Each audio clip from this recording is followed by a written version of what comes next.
Hello बच्चों, आप सबका स्वागत है टाइम सेवर कोर्स में।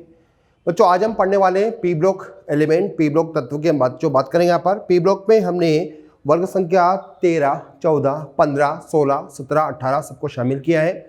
तो यहाँ पर हम प्रारंभ करते हैं पी ब्लॉक एलिमेंट या पी ब्लॉक तत्व। पी ब्लॉक तत्व जैसे कि हम जानते हैं पी ब्लॉक जो तत्व है वो आवर्त सारणी में बच्चों का है, दाएं तरफ इनको स्थान हमने दिया है।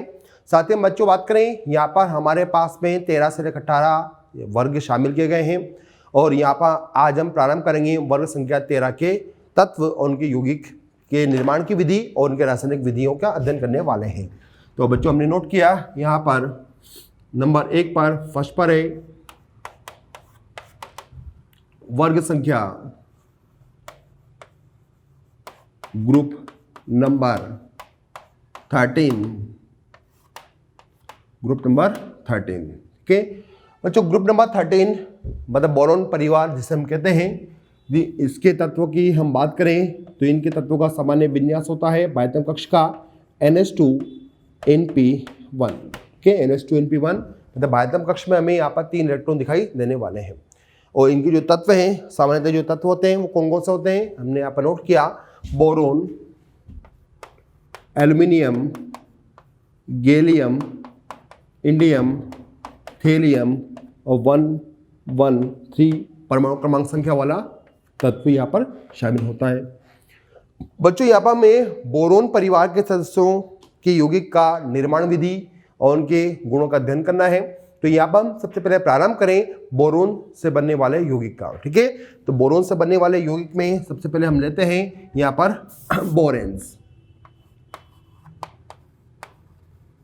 हम बात करें बोरेन्स की।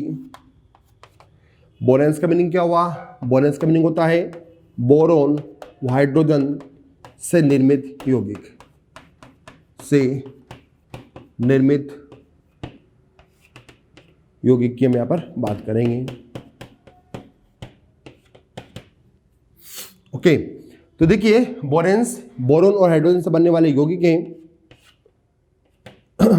यहाँ पर बोरेन्स बच्चों हमें 2 प्रकार से मिलते हैं। 2 प्रकार के बोरेन प्रकृति में देखे जाते हैं। नंबर 1 पर है सामान्य बोरेन, सामान्य बोरेन, और दूसरा है आर्किनो बोरेन।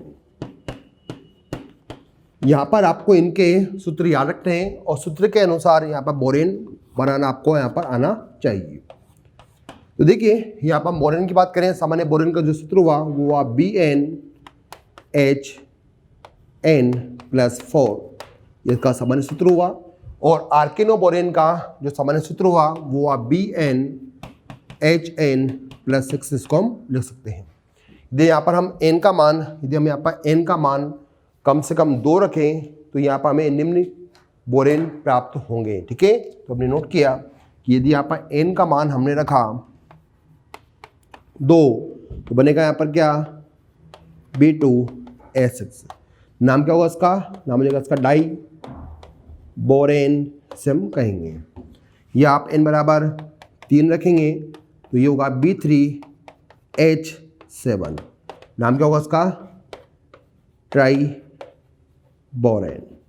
और IUPAC क्या बोलता है बच्चों कि नाम रखने के बाद में आप हाइड्रोजन के नंबर लिखेंगे। 6 हाइड्रोजन है यहाँ पर, ये कितने? 7 हाइड्रोजन है यहाँ पर। इस प्रकार से यहाँ पर आप हाइड्रोजन के नंबर भी यहाँ पर लिखेंगे। आर्किनो बोरेन के बच्चों बात करें तो आर्किनो बोरेन में n बराबर हमने रखा 2, तो ये वो आपके पास में B2H कितना हो जाए यहाँ पर 8।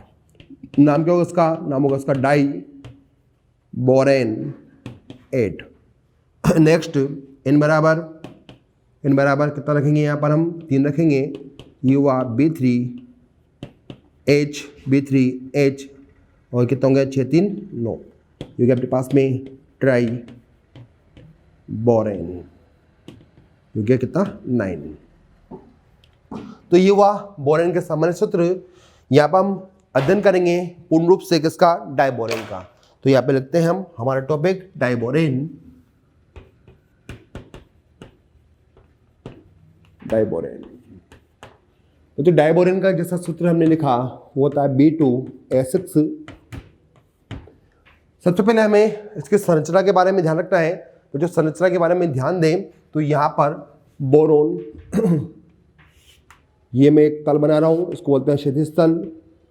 ठीक है, यहाँ पर लिखा हमने बोरोन 1, बोरोन 2, यहाँ पर एक हाइड्रोजन लिखा हमने H, यहाँ पर बनाया हमने एक H और बना दिया हमने, यहाँ पर एक H एक H। ओके, तो यहाँ पर अपने पास में इस प्रकार से हमने B और H को अरेंज किया। बाकी जो 2 हाइड्रोजन है वो एक ऊपर एक नीचे यहाँ पर हम अरेंज कर सकते हैं।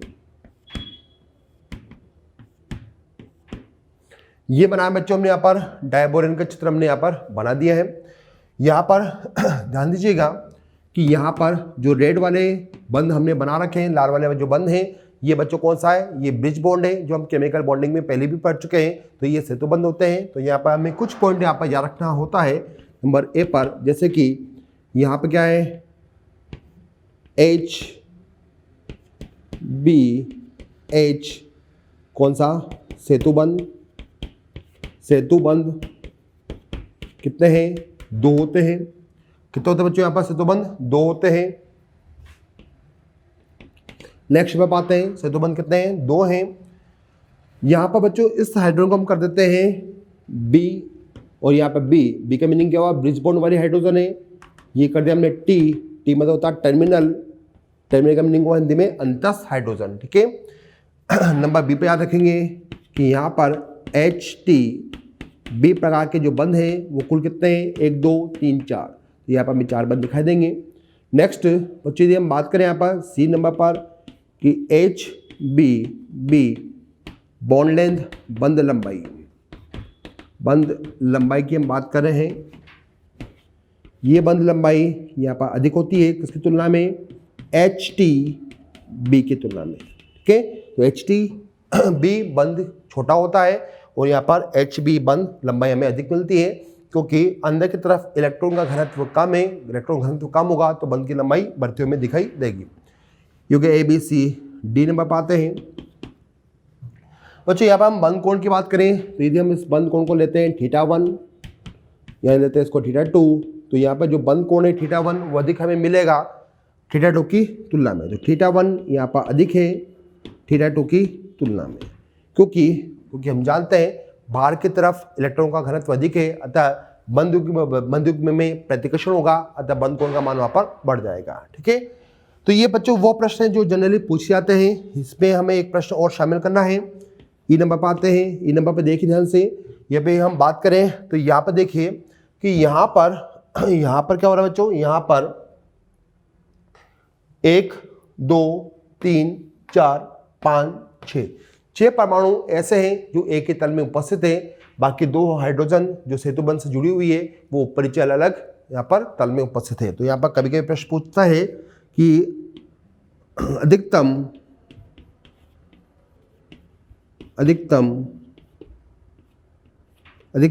कितने बच्चों, 6 परमाणु एक ही तल में है, एक ही तल में है। तो इस प्रकार से हमने यहाँ पर ब्रिज बॉन्ड बनाते हुए B2A6 का निर्माण हमने कंप्लीट कर दिया है। आगे चलते हैं बच्चों, ये तो स्ट्रक्चर की बात। अब हम देखते हैं यहाँ पर इसकी निर्माण विधियां। निर्माण विधि तो बच्चों डायबोरेन को बनाने के लिए हमारे पास में काफ़ी सारी विधियां हैं, जिसमें से हमने यहाँ पर सबसे पहले चयन किया नंबर ए पर NaBH4 की रिएक्शन यदि हम कराएं I2 के साथ में क्या बनेगा, 2 सोडियम 2 आयोडीन मिलके बनाएंगे Na कितना बन जाएंगे, Na बन जाएगा। नेक्स्ट यहाँ से हम यहाँ पर निकाल सकते हैं B2A6 बना सकते हैं और साथ में बचेगा क्या, H2 यहाँ पर बच जाएगा। तो ये हुआ हमारे पास में पहली विधि। इसको बनाने के बच्चों डायबोरेन B2H6 को बनाने की विधि हमने नंबर 1 पर पढ़ी है। बच्चों नेक्स्ट पेपर लेते हैं,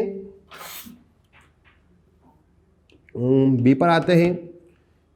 BCl3 की रिएक्शन करानी है हमें लिथियम एल्यूमिनियम हाइड्रेट के साथ में। बच्चों ये अपचयक पदार्थ होता है, क्या बनाएंगे यहाँ पर हम पहले बना देते हैं B2H6। नेक्स्ट Li और Cl मिलकर क्या बनाएगा, LiCl बन जाएगा। एल्यूमिनियम और Cl मिलकर क्या बनाएगा, एल्यूमिनियम ट्राइक्लोराइड यहाँ पर बन जाएगा। अब ये क्रिया को हम बैलेंस कर लेते हैं, यहाँ पर अपने पास में है कितना लिखा हमने 4 लिख दिया है, 2 यहाँ लिख दिया हमने। नेक्स्ट यहाँ पर हम Cl लगा सकते हैं। एल्यूमिनियम कितने हैं 1 है, तो वहाँ पर हमने 1 लिखा। कितने हो चुके हैं 4 हो चुके हैं, ठीक है। और यदि हम हाइड्रोजन की बात करें तो कितनी यहाँ पर 4 है, उधर कितनी है, उधर 6 दिखाई दे रही है। इसका हमने हुआ कि हमें और बढ़ाना होगा, हमने लिख दिया 3, तो यहाँ पर हमने कर दिया है 3, यहाँ पर कर दिया हमने कितने 3। अब देखिए हाइड्रोजन कितनी हो चुकी है 12 और यहाँ पर 12, सब कुछ हमने यहाँ पर बैलेंस किया, ठीक है। तो ये हो गया अपने पास डायबोरेन बनाने की दूसरे नंबर की विधि हमने यहाँ पर नोट की। तीसरी नंबर की विधि की आप बात करें तो यहाँ पर बना सकते हैं BF3 के द्वारा। इसकी रिएक्शन करानी मुझे लिथियम हाइड्रेट के द्वारा करानी है, इससे करानी है।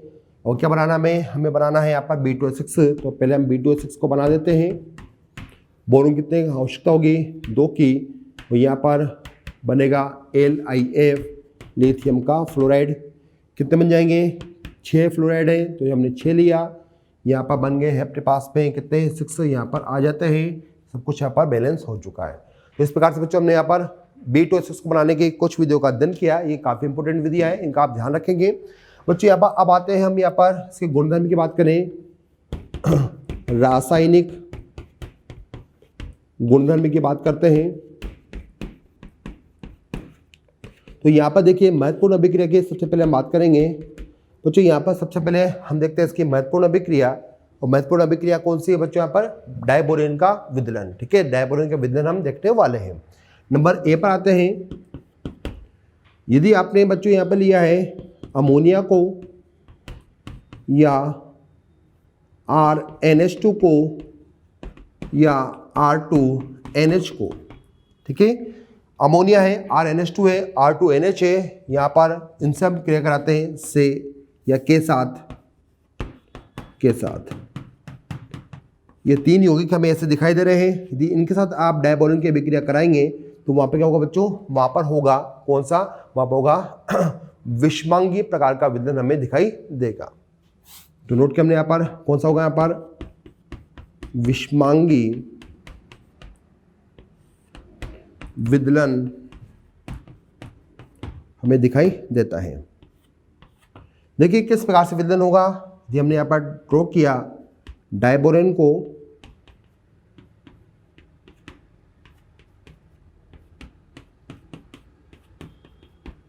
ये हमारे पास में डायबोरेन, ओके। यहाँ पर बच्चों हमने लिया अमोनिया। तो अमोनिया का जो अटैक हुआ किस प्रकार से हुआ, यहाँ पर अमोनिया 1, यहाँ पर अमोनिया 2, ठीक है। 2 अमोनिया के हमने यहाँ पर अणु ले रखे हैं। यहाँ पर अमोनिया ने अपने लोन पेयर दिए बोरोन को, यहाँ भी लोन पे दिए बोरोन को। तो यहाँ से बंध टूट जाता है, यहाँ से बंध टूट जाता है। और बनने के बाद क्या बनता है बच्चों, यहाँ पर बंध टूटते ही यहाँ बनेगा BH2 और BH4-। यहाँ पर अमोनिया कितने जोड़े थे हमने, 1 अमोनिया, ये 2 अमोनिया। इस प्रकार से यहाँ पर हमें एक आयनिक स्पीशीज मिलती है। और इस प्रकार से यहाँ पर हम डायबोरेन को तोड़ सकते हैं विषमांगी प्रकार में या विषम प्रकार में, एक तरफ BH2 एक तरफ BH4, ओके। तो यहाँ पर आपने अमोनिया के साथ रिएक्शन कराई है। बच्चों ध्यान देंगे, आप अमोनिया लें या प्राथमिक एमीन लें या सेकेंडरी एमीन लें, तो वहाँ पर इस प्रकार से हमें विदलन करना होगा। यदि बच्चों यहाँ पर बात करें आगे कि अमोनिया के साथ में हमारे डायबोरेन की अभिक्रिया यहाँ पर विभिन्न परिस्थितियों में विभिन्न प्रकार की हमें दिखाई देती है। जैसे एक परिस्थिति तो हमने यहाँ पर देख ली है, फिर भी यहाँ पर हम आगे अन्य परिस्थिति की बात करेंगे।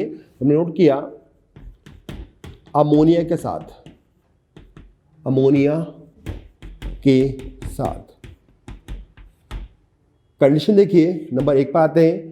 कंडीशन में अपने पास में नंबर 1 पर है कि यदि बच्चों हमने वहाँ पे लिया अधिक मात्रा में ले रहे हैं हम अमोनिया को और तापमान वहाँ पर कम है, ठीक है। तो हमने नोट किया कि यदि अपने पास में B2H6 है और यदि हमने लिया अमोनिया, ठीक है, यहाँ पर क्या है एक्सिस में है, आधिक्य में है। यदि आप आधिक्य में लेते हैं अमोनिया को, तापमान लो कर देते हैं, कम कर देते हैं, तो हमें इस प्रकार का विदलन होती हुई अभिक्रिया दिखाई देगी। तो यहाँ पर हम बना सकते हैं कि क्या मिलेगा हमें मिलेगा BH2 ऊपर अमोनिया, नीचे भी अमोनिया और ये स्पीशीज है धनात्मक, यहाँ पर हुआ BH4 माइनस।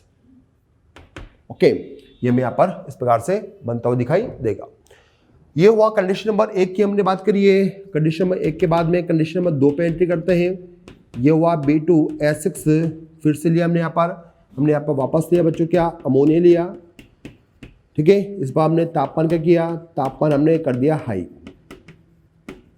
तापमान हमें कर देना है हाई। और यहाँ पर जो हमारे पास अमोनिया है वो भी क्या बच्चों अभी हमने यहाँ पर आधिक्य में ही ले रखा है। तो यहाँ पर हमने नोट किया कि यहाँ पर अभी क्या है अमोनिया आधिक्य में है।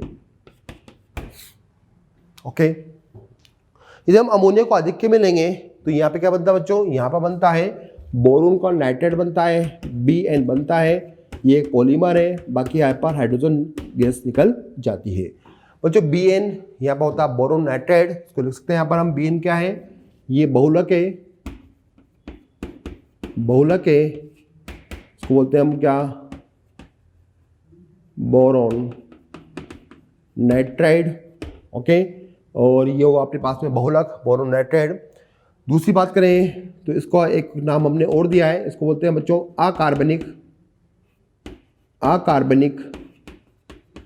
क्या बोलते हैं इसको हम अकार्बनिक ग्रेफाइट कहते हैं, ओके। तो ये बना अपने पास में अकार्बनिक ग्रेफाइट हमने यहाँ पर बना दिया है। नंबर 3 से कंडीशन पे आते हैं। हमारे पास में तीसरा पॉइंट है कि यदि हमने यहाँ पर B2H6 लिया प्लस हमने लिया अमोनिया और हमने यहाँ पर लिया है 465 केल्विन तापमान लिया है, ठीक है। 450 से 465 केल्विन आप तापमान ले सकते हैं और जो दोनों का रेशियो होगा बच्चों वो 1:1 में हम यहाँ पर रिएक्शन कराते हैं। तो यहाँ पर 1:2 में इसको हम रेशियो करा रहे हैं यहाँ पर अभिक्रिया। तो यहाँ पे क्या बनता है, यहाँ बनता है H6B3N3 और हाइड्रोजन गैस यहाँ पर निकल जाती है और अधिक मात्रा में, ठीक है। तो यहाँ पर हमने देखा कि यहाँ पर एक नया यौगिक बनता है, इसका नाम है क्या नाम है इसका नाम होता है बच्चों बोराजोल, ठीक है। इसको हम बोराजीन भी कहते हैं। उसका एक नाम हमने और दिया, इसको बोलते हैं बच्चों हम अकार्बनिक, इसको बेंजीन के नाम से हम जानते हैं, अकार्बनिक बेंजीन के नाम से इसको हम यहाँ पर जानते हैं। ओके, तो ये हुआ बच्चों अपने पास में अमोनिया के साथ में अभिक्रिया हमने करा दी है विभिन्न कंडीशन के अंदर। नेक्स्ट हम बात कर रहे थे कि यह वाला विदलन हुआ था विषमांगी, तो समांगी कब होता है ये आप सोच रहे होंगे। तो आइए समांगी विदलन भी हम यहाँ पर कर देते हैं। नंबर B पर आते हैं, यहाँ पे नोट किया हमने समांगी विदलन।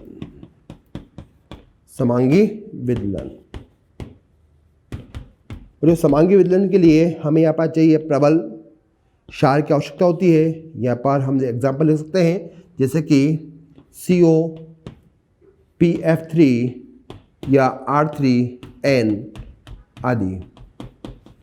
यदि आपने इस प्रकार की यौगिक लिए डायबोरन से अभिक्रिया कराने के लिए तो वहाँ पर आपको समांगी विदलन दिखाई देगा। किस प्रकार से विदलन होगा देखिए, यहाँ पर हमने बनाया पहले डायबोरन को, ये अपने पास डायबोरन का स्ट्रक्चर हमने ड्रॉ किया, ओके।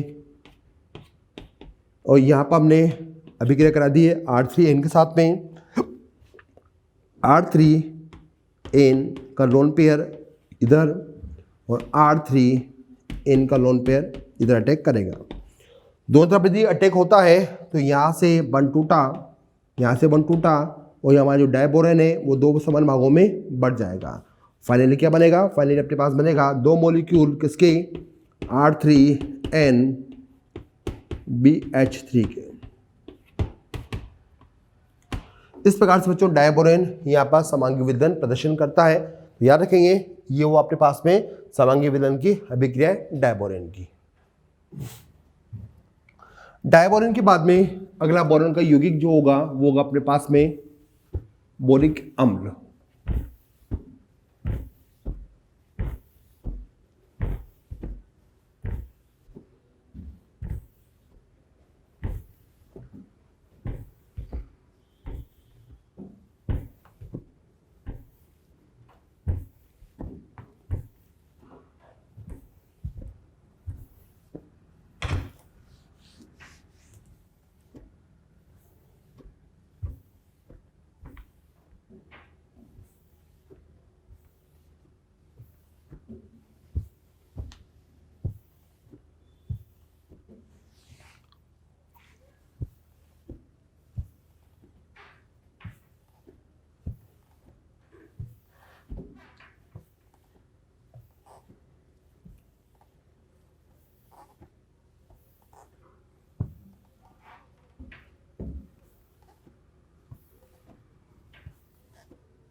ओके, नेक्स्ट में पाते हैं बोरिक अम्ल। हेडिंग नोट किया हमने H3BO3।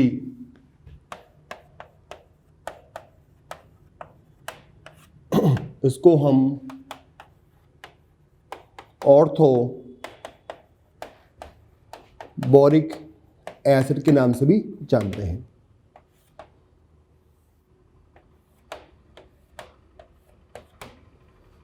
सबसे पहले हम यहाँ पर इसको बनाने की विधियों का अध्ययन करेंगे। हमने प्रारंभ किया इसके बनाने की विधियां। नंबर ए पर है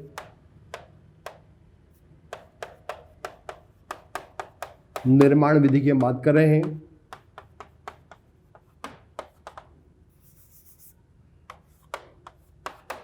और निर्माण विधि में हमने सबसे पहले लिया यहाँ पर ए नंबर पर। बच्चों इसको सबसे पहले हम बनाना चाहेंगे बोरेक्स के द्वारा। ठीक है, किसके द्वारा? बोरेक्स के द्वारा इसको हम बना सकते हैं। बच्चों हमें क्या करना होगा, बोरेक्स के अंदर हमें तनु H2SO4 डालना है। तो नोट किया हमने यहाँ पर बोरेक्स के द्वारा। बोरेक्स का सूत्र क्या है? Na2B4O7। क्या बनाना है? थोड़ा सा अम्ल जलीय माध्यम में। ओके, तो यहाँ पे क्या क्या बनेगा बच्चों? यहाँ बनेगा आपके पास में H3BO3। ओके, H3BO3 यहाँ से जल इसको अटैक करेगा, हाइड्रोलाइसिस होगा और H3BO3 बनेगा। तो जल अपघटन के द्वारा हमने बना दिया है B2H3BO3। साथ में क्या बनेगा? सोडियम का बन जाएगा सल्फेट। तो हमने यहाँ पर सोडियम का सल्फेट भी बनाया।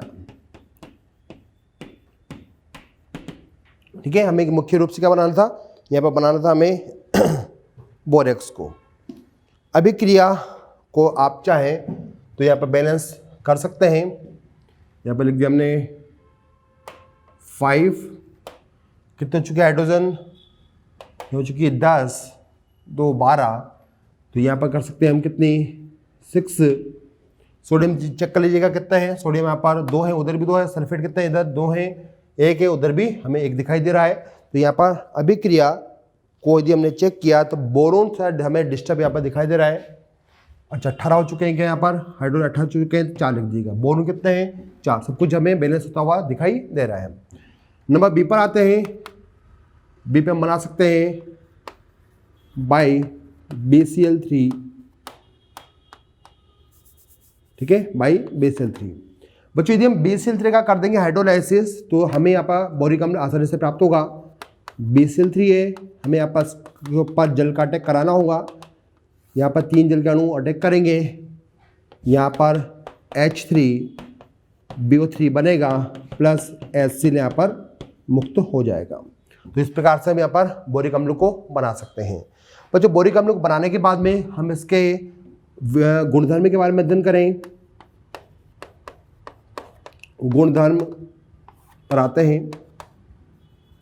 ओके, तो ध्यान से देखिएगा। तो चलिए हम बोरिक अम्ल की बात करें तो जो बोरिक अम्ल है ये हमारे पास में सफ़ेद रंग का सॉफ्ट का होता है, सॉलिड पदार्थ होता है, सफ़ेद रंग का है, कलर में सॉफ्ट है और ठोस पदार्थ ये हमें मिलता है। साथ ही बच्चों हम बात करें यहाँ पर तो यह ध्यान दीजिएगा, ये अपने पास में गैसीय H3BO3 है, तो यहाँ मिलता है मुझे क्या, पश्च बंध मिलेगा।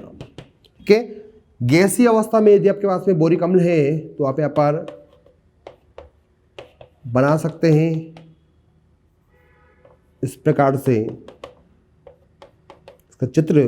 और यहाँ पर क्या होगा, यहाँ पर लोन पेयर ऑक्सीजन के बॉन्ड के साथ में आपको बैक बॉन्डिंग करते हुए दिखाई देंगे। हाँ, यदि आपने गैसीय अवस्था की जगह इसको ठोस अवस्था में लिया तो वहाँ पर बैक बॉन्डिंग कभी भी नहीं होगी। तो नोट किया हमने, ठोस H3BO3 में क्या मिलता है, वहाँ मिलता है हमें हाइड्रोजन बॉन्ड मिलेगा। ठीक है, ठोस अवस्था में है, काफ़ी सारे मॉलिक्यूल पास पे जुड़े रहेंगे, उनके जुड़ने का जो रीजन होगा वो क्या होगा, वो होगा यहाँ पर हाइड्रोजन बंध। कैसे जुड़ते हैं देखिए, यहाँ पर मान लो हमने बनाया ये एक बोरिक अम्ल, एक दूसरा अणु हमने इसके सामने लिखा इस प्रकार से कि इनके अंदर हाइड्रोजन बंध आसानी से बन जाए। ये दो हमने अणु बनाए, उनके मध्य हमने यहाँ पर H बंध बता दिया है। तो इस प्रकार से यहाँ पर H बंध के द्वारा परस्पर ये जुड़े रहते हैं। बच्चों H3BO3 की हम बात करें तो ये दुर्बल अम्ल होता है, तो इसको नोट किया हमने थर्ड नंबर पर, थर्ड ये फर्स्ट का सेकेंड नंबर पर है गुणधर्म में। H3BO3 एक दुर्बल लुईस अम्ल है। ठीक है, इस पर ध्यान दीजिएगा कि यदि बच्चों बात करें कि दुर्बल लुईस अम्ल है, कैसे है, यदि हम BOH को ओपन करके लिखते हैं इस प्रकार से, जब इसको हम पानी में घोलते हैं तो पता लगता है कि ये पानी के लोन पेयर को ग्रहण करता है, और यदि पानी के लोन पेयर को ग्रहण करेगा तो ये बनाता है एक नई स्पीशीज BOH4 माइनस, और क्या फ्री हो जाएगा यहाँ पर H+ आयन फ्री हो जाएगा। तो आपने देखा कि यहाँ पर ये लोन पेयर को ग्रहण करता है, ये अपना H+ आयन कभी भी दान नहीं करता है। तो नोट कर सकते हैं यह एक क्षारकीय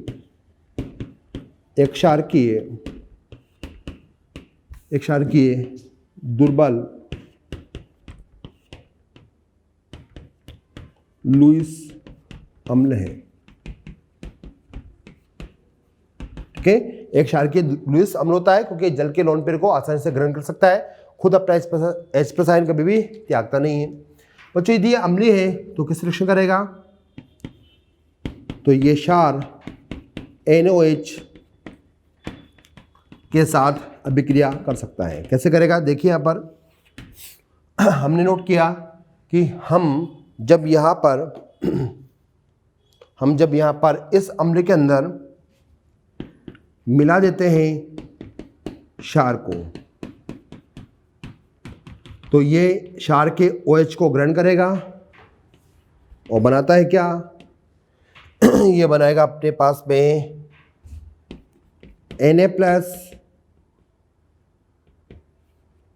Na+BOH4, जो आगे विघटित होगा, टूटेगा, तो क्या बनेगा पर, यहाँ बनेगा Na BO2+H2 यहाँ पर बन जाएगा।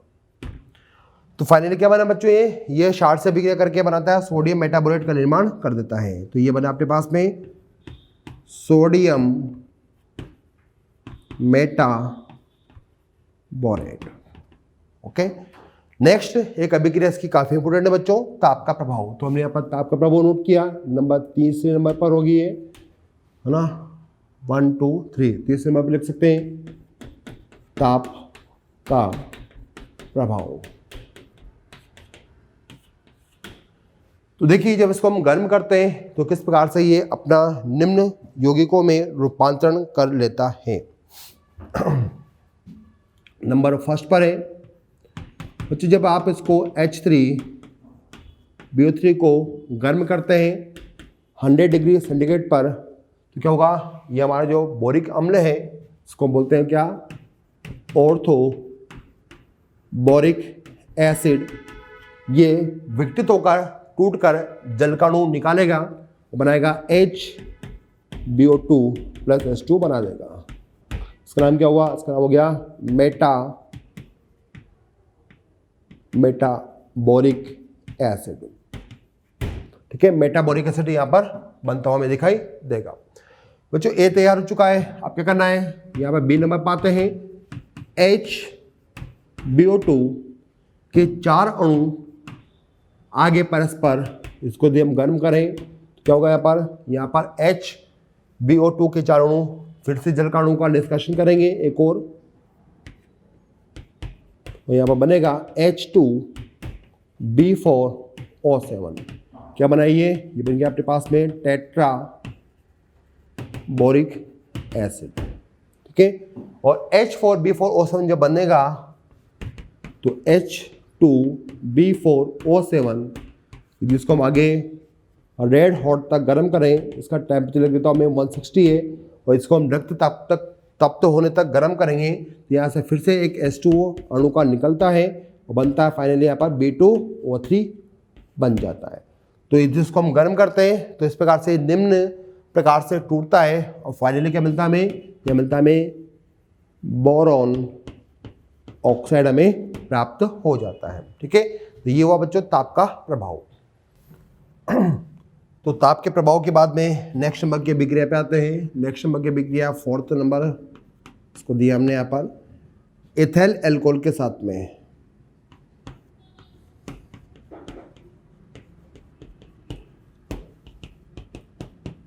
ठीक, महत्वपूर्ण अभिक्रिया है, ध्यान देंगे बच्चों। यदि हम बोरिक अम्ल का विलयन लें और उसकी अभिक्रिया हम इथाइल अल्कोहल से कराएं तो देखिएगा क्या बनता है, एक OH, 2 OH, 3 OH, लिए हमने इथाइल अल्कोहल के 3 अणु,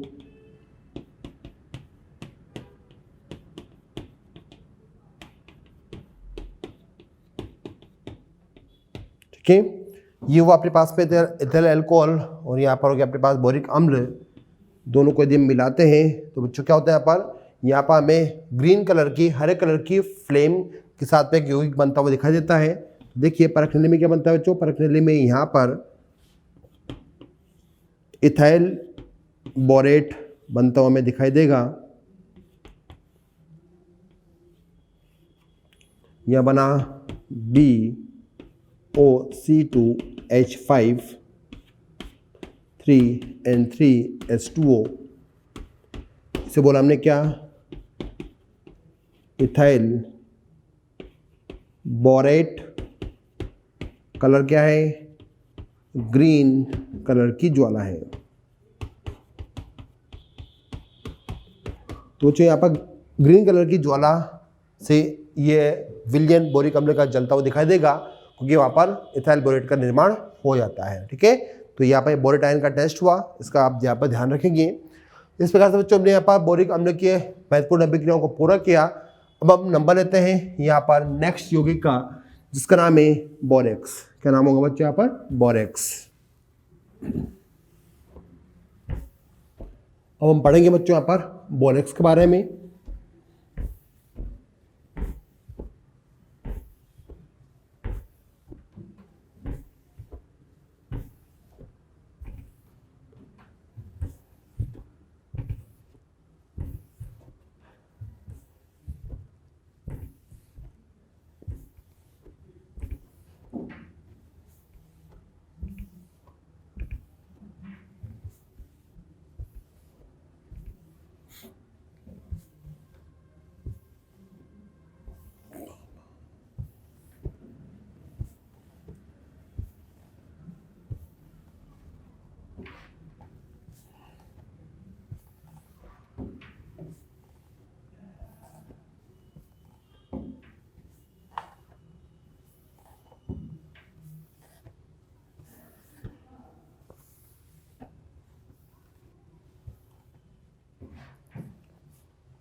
नेक्स्ट लिखा हमने बोरेक्स।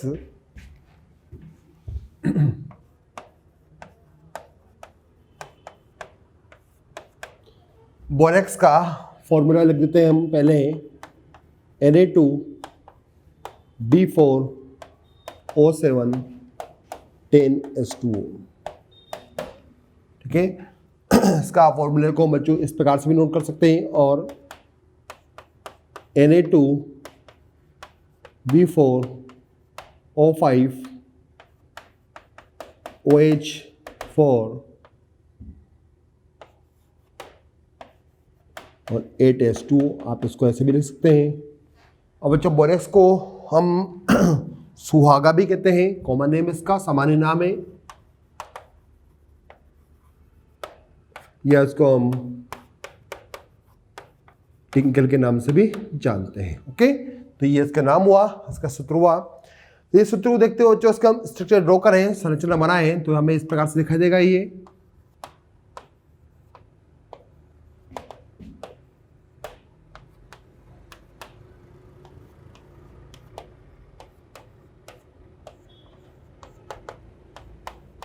एक OH, 2 OH, 3 OH, 4 OH, एक ऑक्सीजन बीच में, इसके बंद ज़्यादा बने हैं तो माइनस माइनस,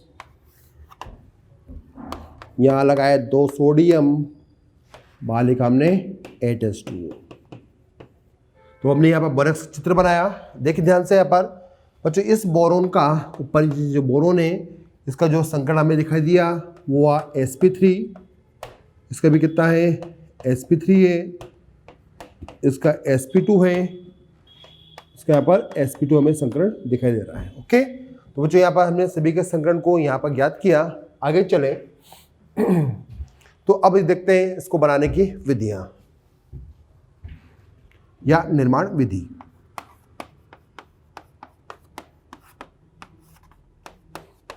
निर्माण विधि की हम बात कर रहे हैं। ओके, बच्चों निर्माण विधि की हम बात करें यहाँ पर, तो ध्यान से देखेगा कि यहाँ पर इसको बनाने के लिए हमें आवश्यकता है बोरिक अम्ल द्वारा। ठीक है, बोरिक अम्ल किससे इसको हम आसानी से बना सकते हैं। कैसे बनेगा ये, हमने यहाँ पर लिया बोरिक अम्ल H3U3, यहाँ पर इसकी अभिक्रिया मुझे सोडियम कार्बोनेट से करानी है। दोनों की अभिक्रिया से क्या बनता है बच्चों, यहाँ पर बोरेक्स बन जाता है। तो हमने यहाँ पर बनाया बोरेक्स Na2B4O7। ठीक है, Na2B4O7 हमने यहाँ पर बना दिया है।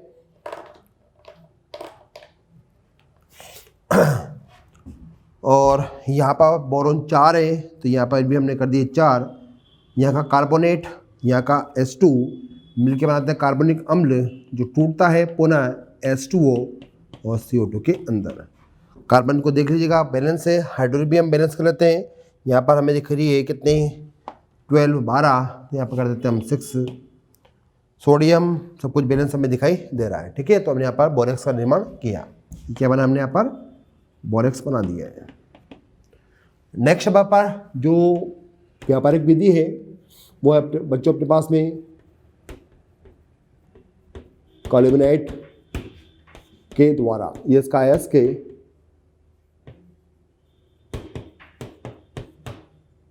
ठीक है, इस एस के में भी हम सोडियम कार्बोनेट मिलाकर आसानी से यहाँ पर क्या कर सकते हैं बच्चों, यहाँ पर हम आसानी से बोरेक्स बना सकते हैं। इसका सूत्र लिखा मैंने 2 6 12,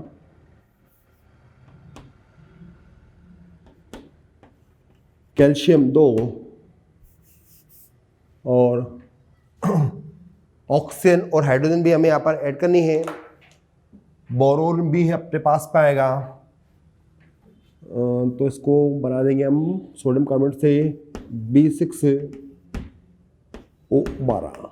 ठीक है, तो 2 6 12 नहीं 11 है। ये अपने पास हुआ बच्चों इस एस का नाम, जहाँ पर बोरोन हमें दिखाई दे रहा है।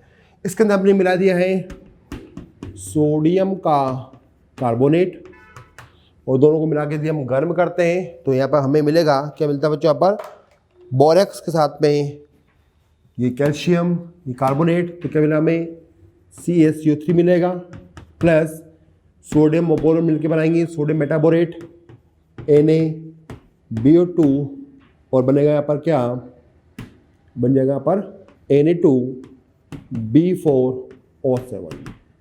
हमें क्या बनाना था, हमें बनाना था बोरेक्स बनाना है, हमने यहाँ पर बोरेक्स तैयार कर दिया है। ठीक है, तो यहाँ पर हमने इस प्रकार से बोरेक्स का निर्माण किया। ठीक है, यहाँ पर आप चाहो तो उसको बैलेंस कर सकते हैं, 2 कैल्शियम 2 है तो 2 लगाया, सोडियम यहाँ पर 4 हो चुके हैं, तो यहाँ पर हमने लिख दिया कितना, ये 2 है तो 2 आप यहाँ लगा दें, सब कुछ बैलेंस हमें होता हुआ दिखाई देगा। तो ये हुआ बच्चों कोलमिनेट अयस्क के द्वारा हमने यहाँ पर बोरेक्स का निर्माण कर दिया है। बोरेक्स का चित्र हमने बना लिया है ऑलरेडी। अब हम आते हैं इसके गुणधर्म के बारे में अध्ययन करें। आइए देखते हैं गुणधर्म के बारे में क्या क्या विशेष बातें हमें याद रखनी है। गुणधर्म,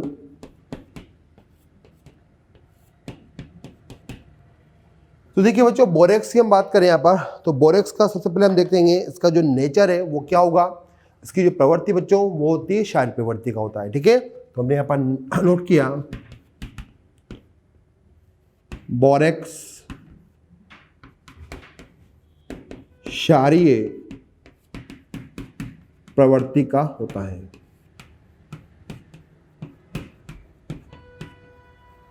ओके, बोरेक्स कैसा होता है बच्चों, क्षारीय प्रवृत्ति का हमें दिखाई देगा। कैसे पता किया, देखिए बोरेक्स का कोई यदि हम जल में डाल दें तो क्या मिलेगा हमें, Na2B4O6O7 है। यदि इसको बच्चों हम जल में डालते हैं तो हमें मिलता है क्या, हमें मिलता है यहाँ पर H3BO3 प्लस NaOH। ठीक है, यहाँ पर ये Na इस OH से रिएक्शन करेगा तो क्या बनेगा, NH बन जाएगा। तो ये हुआ स्ट्रॉन्ग बेस, ये हुआ वीक एसिड। और स्ट्रॉन्ग बेस वीक एसिड का जो विलयन है, सॉल्यूशन है, वो क्या होता है, हमेशा वो बेसिक नेचर का हमें दिखाई देता है, इसलिए इसको हमने बोला कि ये बेसिक नेचर का होगा। तो जो नेक्स्ट नंबर पर आते हैं, नेक्स्ट नंबर पर हमने नोट किया ताप का प्रभाव। तो नोट किया हमने यहाँ पर सेकेंड नंबर पर ताप का प्रभाव।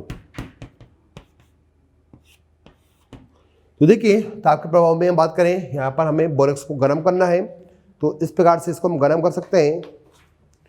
यहाँ पर हमारे पास में बोरेक्स से Na2B4O7 10H2O, ये जल योजित है, इसको बोलते हैं हम जल योजित बोरेक्स हमें दिखाई दे रहा है। इसको आप सबसे पहले 60 डिग्री पर गर्म करेंगे, 60 डिग्री पे गर्म करते हैं तो यहाँ से क्या होता है बच्चों, यहाँ से जल के अणु का निष्कासन हो जाता है। यहाँ से 10 में से 5 जल के अणु आसानी से निकल जाते हैं, बनता है Na2B4O7 5H2O, क्योंकि -5H2 हमने यहाँ पर नोट किया। ओके, तो ये हुआ बच्चों अपने पास में बोरेक्स। ठीक है, लेकिन यहाँ पर अभी कितना है, 5, यहाँ पर हमें H2O दिखाई दे रहा है। बच्चों इसको हम आगे फिर से गर्म करें तो गर्म करने में क्या होगा, आगे इसके लिए मैं फिर से गर्म करता हूँ, पहले से ज़्यादा तापमान देंगे तो 5H2O भी यहाँ से अब वाष्पीकृत हो जाएंगे और बचेगा Na2B4O7। ठीक है, ये हो गया अपने पास में निर्जलीकृत बोरेक्स हमने बना दिया है। निर्जलीकृत बोरेक्स यहाँ पर तैयार हो चुका है। निर्जलीकृत बोरेक्स को बच्चों यदि हम आगे रेड हॉट तक गर्म करते हैं, फिर इसको हमने गर्म किया और गर्म करने पे हमें प्राप्त होता है NaBO2 2, यहाँ से मिलेगा B2O3। ठीक है, B2O3 हमें यहाँ पर प्राप्त हो जाएगा, 2 2 4 सब कुछ बैलेंस। ठीक है, तो यहाँ पर हमें इस प्रकार से सोडियम मेटाबोरेट और बोरोन का ऑक्साइड हमें बनता हुआ दिखाई देगा। तो ये क्या बना हमने यहाँ पर, यह बना दिया हमने सोडियम मेटा बोरेट। बच्चों ये जो प्राप्त हुआ हमें, दोनों का जो मिश्रण प्राप्त हुआ, ये हमें चिपचिपा सा पदार्थ प्राप्त होता है। ग्लेसी मास, मतलब ये थोड़ा सा चिपचिपा, शाइनिंग, चमकीला सा यहाँ पर हमें ये यौगिक दिखाई देगा। इस यौगिक का बच्चों काफ़ी उपयोग है। यहाँ पर इसका जो मुख्य उपयोग हम जो पढ़ने जा रहे हैं वो होता है बोरेक्स बीट टेस्ट के अंदर, जब हम डी ब्लॉक के आयनों को पहचानने के लिए इस टेस्ट का उपयोग करते हैं। तो यहाँ पर हमने नोट किया, इससे से संबंधित है नेक्स्ट नंबर का property borax bead BEAD test. ठीक है, हिंदी में क्या बोलेंगे बच्चों? बोरेक्स बीड परीक्षण इसको हम कहेंगे। बीड का मीनिंग होता है मोती।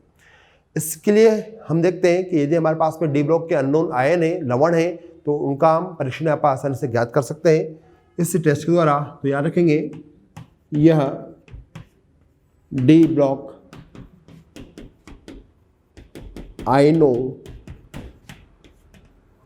के परीक्षण के लिए उपयोगी है, कैसे? आइए देखें। तो बच्चों सबसे पहले क्या करना होगा हमें बोरेक्स लेना है एक परीक्षण के अंदर, Na2B4O7 लेना है, और इसको यदि हम गर्म करेंगे तो ये टूटेगा NaBO2 प्लस B2O3 के अंदर। जैसे कि भी हमने पहले इसको तोड़ा है, उस पर से इसको तोड़ दिया हमने। अब बच्चों यहाँ पर मुझे क्या करना है, इसके प्रक्रिया में मुझे एक अननोन डी ब्लॉक का कोई भी लवण डाल देना है। जैसे मेरे पास कोबाल्ट का कोई लवण है, ठीक है, कोबाल्ट का लवण जब बच्चों उस पर प्रक्रिया में डालता हूँ जहाँ पर इस प्रकार के बीड बने हुए हैं, बीड मतलब मोती बने हुए हैं, तो ये कोबाल्ट क्या करता है बच्चों, ये कोबाल्ट NaBO2 से रिएक्शन करेगा और क्या बनाएगा यहाँ पर ये बनाता है कोबाल्ट मेटा बोरेट। और क्या फ्री किया आपने यहाँ से हमने फ्री कर दिया है 2Na प्लस आयन फ्री किया।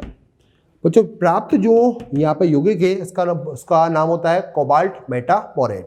नोट किया हमने यहाँ पर कोबाल्ट मेटा बोरेट। और जब परखने में ये बनता है तो उसका जो कलर होगा वो ब्लू कलर का हमें ये दिखाई देता है। तो ये होगा ब्लू कलर के, ये मोती जैसी संरचना आपको दिखाई देगी। और यदि ब्लू कलर का है तो आप समझ जाएंगे कि वहाँ पर 100% क्या है, वो अननोन जो लवण था वो क्या था बच्चों, कोबाल्ट था। तो ध्यान रखेंगे, जब कोबाल्ट बनेगा, कोबाल्ट आपका अननोन लवण होगा, अज्ञात लवण होगा, वो बनाता है क्या, वो कब बनाएगा कोबाल्ट मेटाबोरेट। कलर क्या होगा उसका, ब्लू हमें दिखाई देगा। ऐसे बच्चों कॉपर का भी ध्यान रखेंगे। कॉपर यदि +2 आयन है तो वहाँ पर क्या बनेगा, कॉपर का बनेगा BO2, ये भी कलर में हमें लाइट ब्लू दिखता है। क्रोमियम की बच्चों बात करें, क्रोमियम +2 है तो यहाँ बनेगा क्रोमियम BO2, ये दिखता है मुझे ग्रीन कलर का मोती दिखेगा। यहाँ पर हमने यहाँ पर बनाया ब्लू, ये दिखेगा मुझे ग्रीन कलर का। नेक्स्ट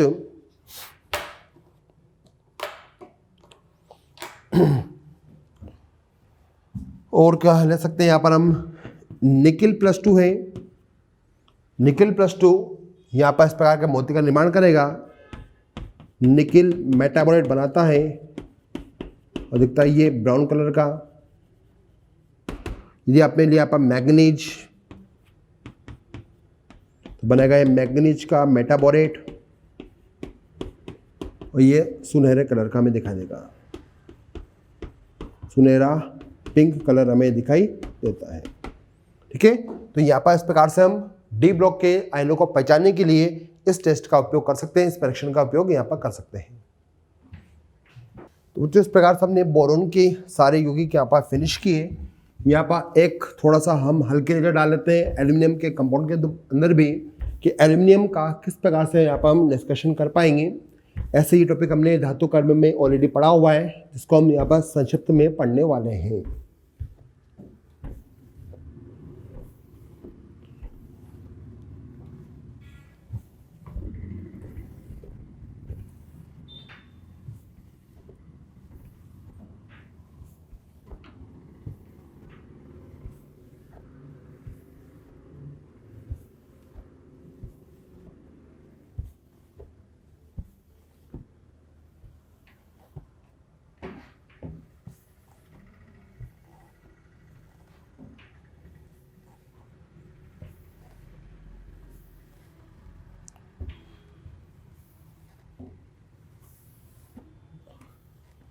यहाँ पर देखते हैं बच्चों एल्युमिनियम का निष्कर्षण किस प्रकार से कर पाएंगे हमने नोट किया नेक्स्ट एल्युमिनियम।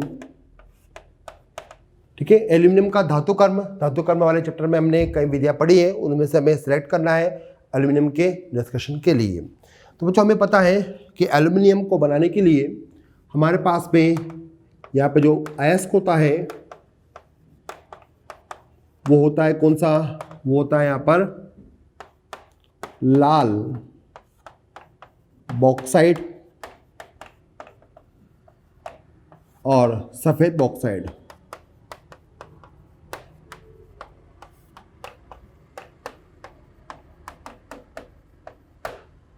ओके, सबसे पहले क्या करना है, दोनों का फॉर्मूला लगभग सेम है।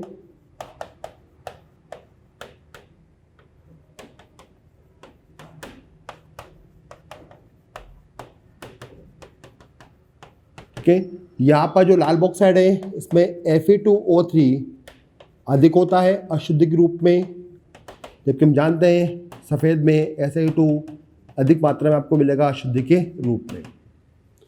तो सबसे पहले हमें यहाँ पर अयस्क को चूर्णित कर देना है, बारीक पीस लेना है, और बारीक पीसने के बाद में अयस्क का हमें करना होता है सांद्रण। अयस्क का सांद्रण।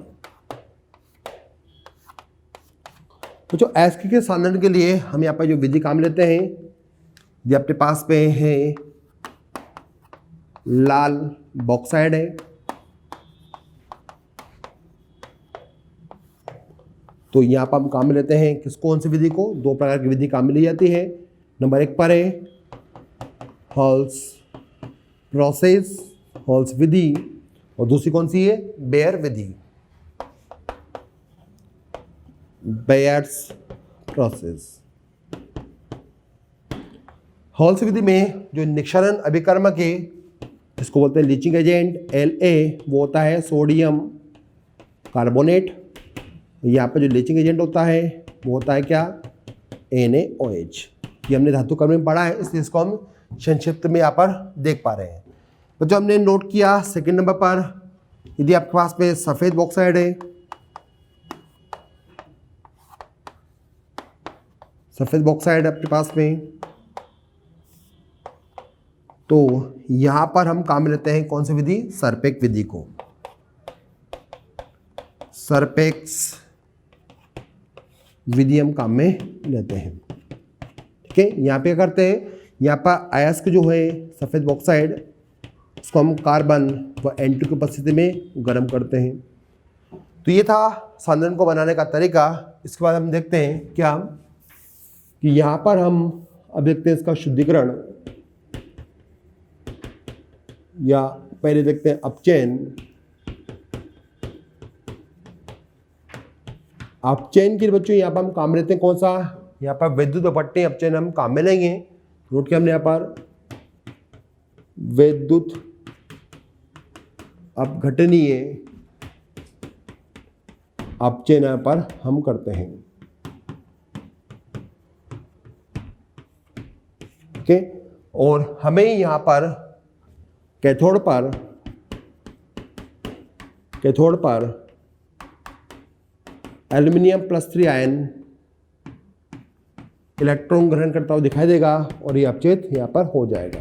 ठीक है, तो कैथोड पर हमें यहाँ पर क्या होगा, एल्यूमिनियम का अपचयन होता हुआ दिखाई देगा। तो जो अपचयन के बाद में यहाँ पर प्रोसेस जो आता है वो आता है शुद्धिकरण का, और शुद्धिकरण में हमने पढ़ा है कि अब हम काम करते हैं होप्स प्रोसेस को। ये भी क्या है, ये भी एक विद्युत अपघटनीय शुद्धिकरण विधि है।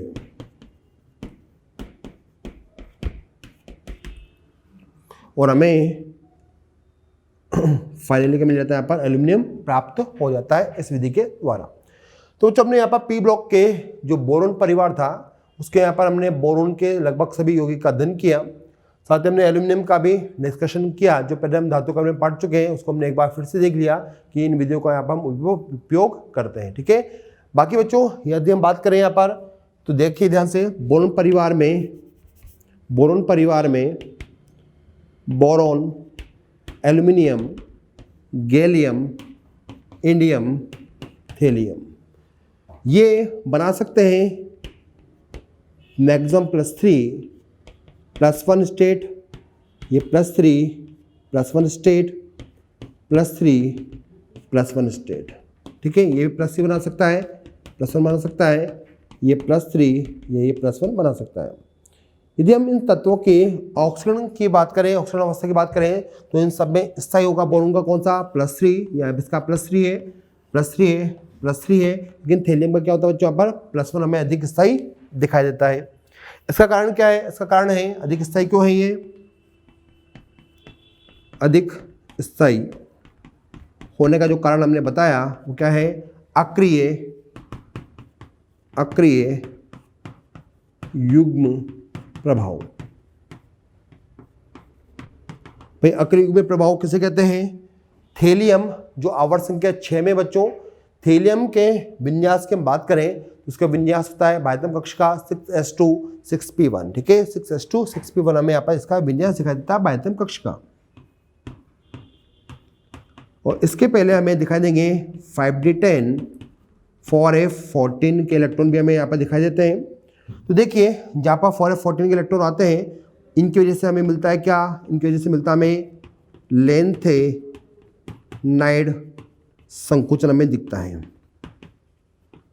ठीक है, और इस संकुचन की वजह से हम यहाँ पर 6s के इलेक्ट्रॉन को निकाल पाएंगे, क्योंकि संकुचन की वजह से क्या होगा बच्चों, सभी इलेक्ट्रॉन नाभिक के पास आ जाएंगे, और पास आएंगे तो इलेक्ट्रॉन निकालना काफ़ी मुश्किल रहेगा।